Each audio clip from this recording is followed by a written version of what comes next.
আসমার উচ্চতা মাত্র ৩৬ ইঞ্চি, অথচ সাফল্যে তিনি আকাশ ছুঁয়েছেন বলাই যায়। অদম্য ইচ্ছাশক্তি আর মনের জোর থাকলে যে কতদূর যাওয়া যায় তা করে দেখিয়েছেন ৩৬ ইঞ্চি উচ্চতার ২৫ বছর বয়সী আসমা। পুরো নাম সাইকা আসমা সানমুন। সম্প্রতি প্রকাশিত স্নাতক পরীক্ষার ফলাফলে তিনি প্রথম শ্রেণীতে উত্তীর্ণ হয়েছেন। তার এই সাফল্যে পরিবার, স্বজন, প্রতিবেশী সহ কলেজের শিক্ষকরাও দারুণ খুশি।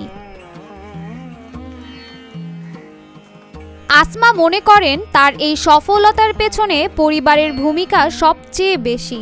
মানুষের কটু কথায় কান না দিয়ে মন দিয়ে পড়াশোনা করেছেন। তাকে সব সময় সাহস জুগিয়েছেন পরিবারের সদস্য, আত্মীয় স্বজন ও শিক্ষক শিক্ষিকা। ওই প্রতিবন্ধকতাগুলো মেনে নিয়ে আমার ফ্যামিলি আমাকে এতটুকু আসতে দিয়েছে না। এই 16 বছরের পড়াশোনা জীবনে আমি কখনো এটা মাথায় নিই নাই, কারণ আমাকে চিন্তা করতে হতো যে ওরা কি আমাকে খাওয়াবে নাকি পড়াবে। আমার আম্মু আব্বু আছে, আমার আত্মীয় স্বজন আছে, ওদের হাত ধরে আমার শিক্ষক শিক্ষিকার অনুপ্রেরণায় আমি এতটুকু এসেছি। শারীরিক প্রতিবন্ধকতাকে জয় করে প্রথম শ্রেণীতে উত্তীর্ণ হয়ে স্নাতক শেষ করেছেন আসমা। জাতীয় বিশ্ববিদ্যালয়ের স্নাতক সমাপনী বর্ষের ফলাফল প্রকাশিত হলে তার এ সাফল্যের কথা এলাকায় জানাজানি হয়। এরপর থেকে সবাই তাকে প্রশংসায় ভাসাচ্ছেন।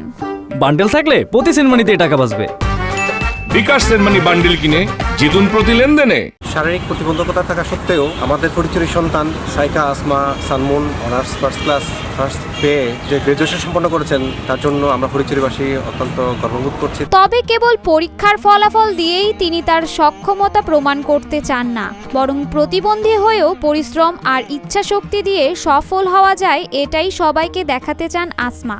প্রতিবন্ধী মানুষের সাথে যে বৈষম্যমূলক আচরণ করা হয় এবং তা কিভাবে কাটিয়ে উঠতে হয় সেটা জানানোই তার মূল উদ্দেশ্য বলে জানান এই অদম্য তরুণী। আমি আসলে রেজাল্টটাকে হাইলাইটস করতে চাই নাই। মূলত আমার এখানে মেন টপিক ছিল যে এই যে আমি আমার প্রতিবন্ধকতাটা কিভাবে পেরিয়ে এলাম। আমার আম্মু আব্বু, আমার শিক্ষক শিক্ষিকা, আমার আত্মীয় স্বজন সবাই আমাকে সাপোর্ট দিয়েছে বিদায় এতটুকু আসতে পেরেছি।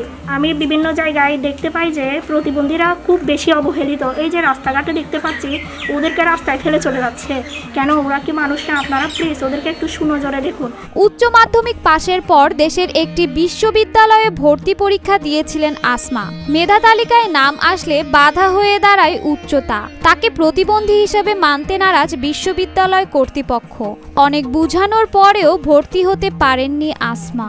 আমি একটা বিশ্ববিদ্যালয়ে পরীক্ষা দিয়েছি, ভর্তি পরীক্ষা। ওখানে শুধু আমাকে সবাই বলেছিল তুমি জাস্ট মেরিট লিস্টে নাম আনতে পারো কিনা দেখো। মেরিট লিস্টে আলহামদুলিল্লাহ নাম আসছে। আসার পরে যখন আমাকে ওরা ভাবার জন্য ডাকে তখন আমার পেপারগুলো নিয়ে ডক্টরে নট এলিজিবল করে দেয়। বুঝতে পারেনি কেন নট এলিজিবল করে দিল। অ্যাপ্লিকেশনে ছিল জাস্ট প্রতিবন্ধী, কিন্তু যখন ওখানে আমরা অ্যাডমিট হতে গেলাম তখন বলে যে তুমি তো দৃষ্টি প্রতিবন্ধী না, বাক প্রতিবন্ধী না, শ্রবণ প্রতিবন্ধীও না। আমাদের এখানে অ্যালাউ হচ্ছে দৃষ্টি প্রতিবন্ধী, শ্রবণ প্রতিবন্ধী, বাক প্রতিবন্ধী। আসমার এমন সাফল্যে গর্বিত তার প্রতিবেশীরাও। পরিশ্রম আর দৃঢ় মনোবল থাকলে যে সফলতা অর্জন করা যায় সেটার বড় উদাহরণ আসমা।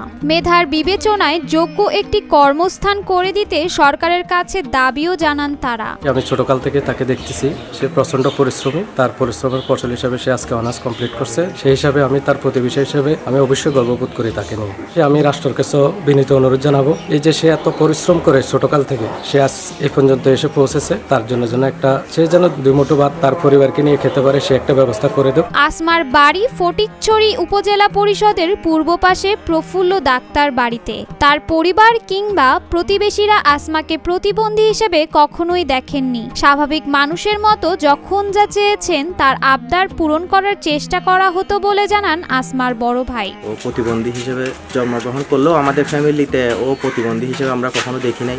আমাদের আশপাশ এলাকার যারা ছিল তারাও কখনো তাকে প্রতিবন্ধী হিসেবে দেখে নাই। এবং দূরে দূরে হয়তো সেই পড়ালেখার কারণে অনেক সময় ওকে নিয়ে আমি অনেক জায়গায় বৃত্তি পরীক্ষা দিতে নিয়ে গেছিলাম। অনেক মানুষজন ওকে দেখলে খুব আশ্চর্যভাবে দেখতো। ওখানে আশ্চর্যভাবে আসলে দেখার কোনো কিছু নাই। যারাই প্রতিবন্ধী আছে হয়তো আল্লাহ তাআলার সৃষ্টি এরকমই, সেই হিসেবে হয়তো আমাদের থেকে হয়তো সে একটু আলাদা।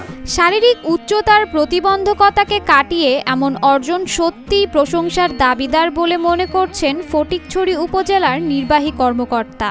আসমা ইতোমধ্যে তার মেধার স্বাক্ষর রেখেছেন।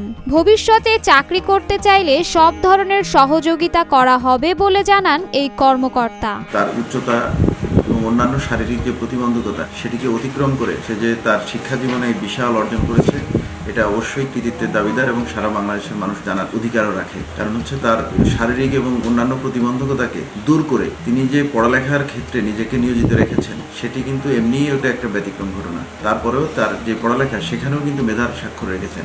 এটির জন্য আমাদের উপজেলা প্রশাসন তাকে অভিনন্দন জানাচ্ছি এবং সামনের জীবনে তিনি যদি চাকরি জীবনে ঢুকতে চান বা চাকরি করতে চান সেখানেও আমরা যে সকল সাপোর্ট দেওয়া দরকার এবং সরকারের দৃষ্টিতে আনার জন্য যা যা করণীয় আমরা তা করব।